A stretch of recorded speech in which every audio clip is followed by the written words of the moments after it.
Dr. Francois, I mean, there are many who are saying that, frankly, the Biden administration should have acted sooner and faster, that hundreds of billions of dollars has been put at risk because the Houthis have held this area in the Red Sea at ransom. Sorry, so just let me get this straight, Yalda. So we are bombing the poorest, one of the poorest countries in the world that has been under a humanitarian blockade. There has been famine. These people have been decimated. And we are bombing them because a couple of guys in dinghies in support for the Palestinians who are having a genocide committed against them. They're objecting to that, and we're bombing them. Come on now. I mean, this is just an insane world for us to even think. I'm so sorry your Amazon packages are delayed. I really am. Like, I wish mine came on time.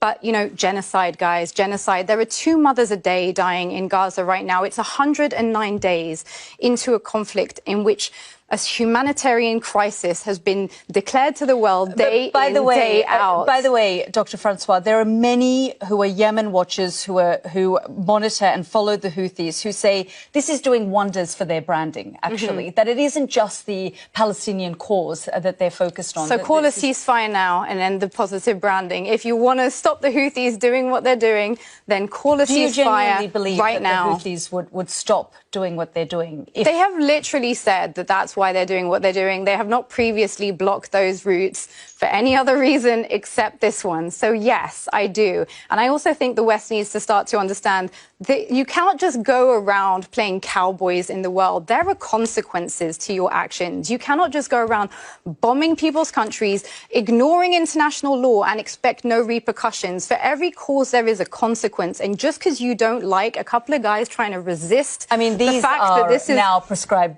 terrorists. Sure, according to Western governments, they are also according to the Yemeni people, because they've which is a Saudi-backed government, which is essentially our. But the Yemenis who live, you know, under Houthi rule talk about the fact that this group continues to terrorize them as well. Yeah, I'm no fan of the Houthis, apart from when they're blockading in favor of a ceasefire, which should have been called a long time ago. 55,000 people are dead in Gaza right now. There are over 60,000 people injured with no access to food, water, aid. How dare we have a conversation about trade when there are children right now being treated without anaesthetic? Well, there are things that require us to make some sacrifices, and this would be one of them. They do have the global economy, global markets hostage. Good for them. Bill Browder.